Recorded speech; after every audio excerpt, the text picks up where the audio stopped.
분위 바꿔볼게요. 오은영 박사 뭐 진짜 대단하시죠. 소통 전문가. 그런데 김창옥 씨를 상담을 하려 했다는데 아니 지금 김창옥 교수가 혹시 금쪽이었던가요? 장윤 변호사님. 일단 섭외가 들어왔을 때 금쪽이로 섭외를 한 건 아니었다고 어허. 합니다. 워낙에 소통 전문가니까 이제 뭐 문제 행동을 하는 금쪽이로 섭외할 수는 없을 것 같은데 그래도 김창옥 그 전문가가 굉장히 마음이 상했다는 거예요. 2, 3일 동안 정말 왜 나를 섭외했지? 라는 생각이 가시지 않을 정도로 좀 언짢았다고 하고요. 그 당시에는 아니 나를 뭘로 보고 섭외를 한 거야? 라는 생각까지 했었다면서 그 당시 프로그램에 섭외됐던 일화를 한 프로그램에서 소개했습니다. 그러니까 언뜻 들으면 지금 사실은 오은영 박사님도 대단한 팬덤도 있고 대단하시잖아요. 그리고 김창옥 교수도 정말 여러분 너튜브 보시면 정말 팬덤 대단합니다. 근데 당시에는 왜 거절했을지 궁금한데요, 안진용 기자님. 약간의 자격지심 때문이었다고 합니다. 왜냐면은 상담 프로그램 섭외 이후에 한 2, 3일간 기분이 별로였대요. 아, 나를 뭘로 보고 이런 섭외를 했지라는 생각이 들었다는 거죠. 그런데 김창옥 이 강사의 게스트였던 스님과 신부님 역시 같은 방송에 섭외가 됐었는데 스님은 나는 갔다라고 얘기했고 신부님 역시 흔쾌히 나갔다 왔다고 한 반면 김창옥 씨는 그렇지 않았다는 건데요. 네. 제 개인적인 생각을 덧붙이자면 의사들은 병원에 갑니다. 왜냐면은 내가 내과 의사면은 외과라든지 다른 진료는 결국 다른 의사의 또 힘을 빌려야 되거든요. 오, 비유 괜찮은데요? 네, 그렇게 오. 놓고 봤을 땐 김창옥 씨도 본인의 전문 분야가 있는데 아닌 분야가 있을 수 있고 본인 역시 치료가 필요할 수도 있었는데 이런 부분에 있어서는 조금 유연함이 부족한 게 아니었나라는 생각도 듭니다. 그래서일까요? 김창옥 씨가 몇 년 전에 방송에서 이런 얘기를 했어요. 한번 들어보시고 이어가 보도록 하겠습니다. 어떤 중학교애가 엄마하고 왔는데 엄마가 야, 너 강사님 강연 실제로 보니까 어때? 이랬는데 걔가 무슨 내용인지는 잘 모르겠는데 저 사람이 행복해 보이진 않아? 아니, 화가 엄청 나는 거예요. 아니, 이놈 이거 뭘 한다고 뭐 어른들 세계가 뭐 행복 불행 그렇게 이분법이지 않아. 복잡해. 야, 근데 화가 보통 하루 이틀에 사라져야 되는데 일주일을 가는 거야. 아이고. 내가 화가 난 게 아니라 들켜서 당황하는 거야. 그럴 수 있죠. 맞아. 그래서 그때 당시에 제가 이럴 수는 있었어요. 저는 여러분이 행복해 지시길 진심으로 바래요. 일까지는 할 수 있는데 마지막 대사는 못 하겠는 거예요. 여러분 행복하세요. 저처럼. 이렇게 못 하겠는 거예요. 그때 이제 강연이 겉보기엔 되게 잘 되는데 저는 조금 문제가 많았던 것 같아요. 그러니까 뭐, 정신적으로? 네, 정신적으로. 오. 근데 정신과는 못 가겠는 거예요.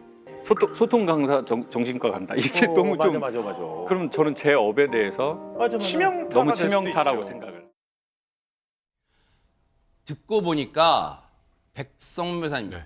김창옥 교수의 고민점은 좀 명확해지는 것 같아요. 네. 그러니까 저런 고민들 그리고 저게 연장선상으로 오은영 박사님의 프로에 나가면 또 비슷한 얘기를 들을 수 있다는 생각을 하지 않았을까. 그래서 그때 굉장히 불쾌했었다고 했지만 어제 그 예능 프로그램에서 좀 전에 말씀드렸던 성진 스님과 하성윤 스님 우리는 갔다 왔는데 그 얘기를 듣고 본인이 굉장히 스스로 좀 부끄러웠다고 해요. 그러니까 이렇게 얘기를 합니다. 나는 고체고 이분들은 기체나 액체 같다. 그러니까 내가 고체니까 나보다 큰 그릇이 있어야 뭘 담을 수 있고 그게 아니면 내가 담기질 않는데 기체나 액체는 그냥 스며들거나 아무리 작은 구멍으로 다 들어갈 수 있잖아요. 그런 유연함을 가지고 있어야 되는데 내가 그 유연함이 굉장히 부족했다고 생각이 든다. 이런 생각을 하면서 내가 좀 그런 부분들에서 생각을 좀 잘못했다는 걸 느꼈다고 하는데요. 그러니까 또 저는 좀 뭐라 그래야 될까? 굉장히 높게 살 수밖에 없는 게 저런 생각을 다시 우리는 갔다 왔는데라는 그 말 한마디를 가지고 저걸 생각해내고 또 대중들하고 소통하는 모습을 보면서 진정한 소통 전문가시는 것 같다는 생각도 역시 같이 듭니다. 근데 저는 이 기사를 접했을 때 처음에는 김창옥 교수를 이해했었어요. 왜냐하면 안진용 기자님 보세요. 각자 자기 분야에서 네로라 하는 인물이에요. 오은영 박사, 김창옥 교수. 그리고 서로 어떤 공통점이냐.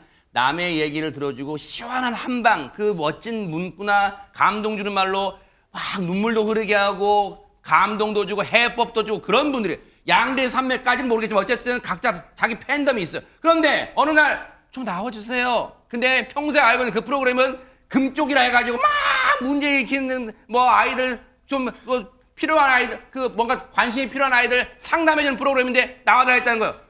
나를 어떻게 보고 처음에 불쾌했다는 게 정말 어느 정도 이해되더라고요.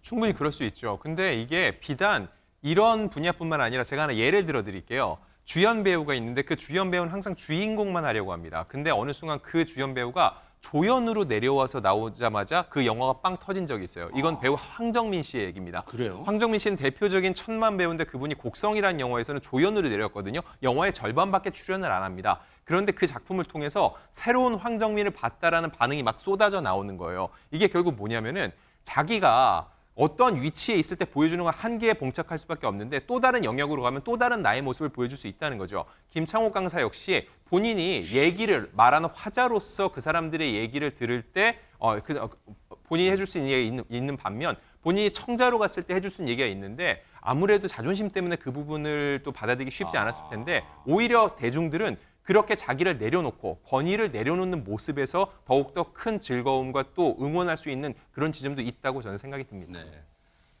아무리 생각해봐도 진짜 이런 것 같아요. 지금 이제 뭐 결론 이제 김창옥 교수가 장미 변호사님 네. 자신의 그때 행동을 뉘우친다는 건데 이게 바로 앞서 바로 자신이 진단했지만 내가 스님과 신부님에 비해 참 그릇이 작다 하는데 이걸 다시 뉘우쳤다는 자체가 일단 그릇이 큰 분이구나 생각이 들어요. 저는 더 놀라웠던 게요. 본인의 자기 자신을 직시하는 게 정말 어려운 일이잖아요. 그리고 내가 정말 속 좁다라는 걸 다른 사람 앞에서 이야기하고 고백 형식으로 밝히는 것도 상당히 그러니까요. 어떻게 보면 용기가 필요한 일이거든요. 그러면서 더 놀라운 건 아까도 말씀 주셨지만 그 본인의 부끄럽고 후회가 되는 단면으로 또 소통을 하면서 하나의 소통의 계기를 만들어낸다는 거. 아, 이게 정말 진정한 소통 전문가 아니겠느냐라는 생각이 들어서 이 에피소드가 그냥 일반 에피소드가 아니라 진정한 소통 전문가임을 보여주는 상황인 것 같습니다. 그러네요.